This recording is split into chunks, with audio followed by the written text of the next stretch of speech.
মুসলিম মেয়েরা কিভাবে চলাফেরা করবে আল্লাহ তাআলা ও তার রাসূল আমাদের তা বলে দিয়েছেন।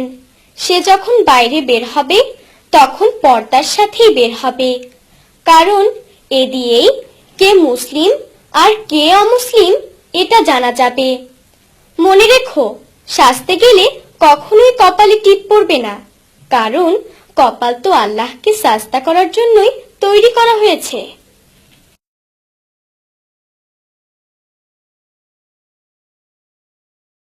এই কপালে টিপ পড়ো না আর, কপাল শুধু সিজদা করে আল্লাহ তাআলার।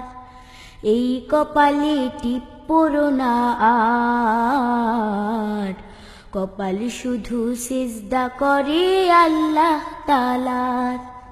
খালি মাথা খোলা চুলে বাইরে যেও না, হিজাব পরে বাইরে যেতে লজ্জা পেও না। খালি মাথা খোলা চুলে বাইরে যেও না, হিজাব পরে বাইরে যেতে লজ্জা পেও না। আজ থেকে নয় করব পরে বলবে না আবার, কপাল শুধু সিজদা করে আল্লাহ তাআলার। এই কপালে টিপ পড়ো না আর, কপাল শুধু সিজদা করে আল্লাহ তাআলার। এই কপালে টিপ পড়ো না আর, কপাল শুধু সিজদা করে আল্লাহ তাআলার।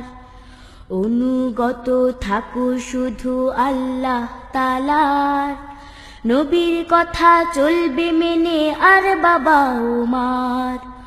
অনুগত থাকো শুধু আল্লাহ তাআলার, নবীর কথা চলবে মেনে আর বাবা উমার। হিজাব নিজেই দেয় পরিচয় তুমি মুসলমান, হিজাব তোমার লক্ষ গুণে বাড়াবে সম্মান।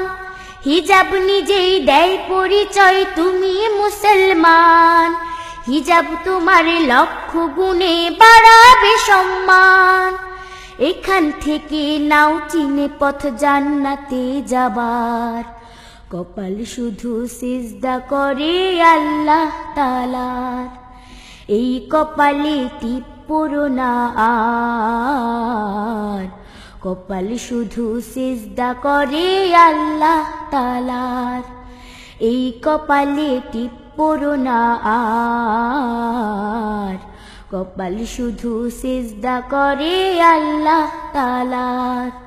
কপাল শুধু সিজদা করে আল্লাহ তাআলার।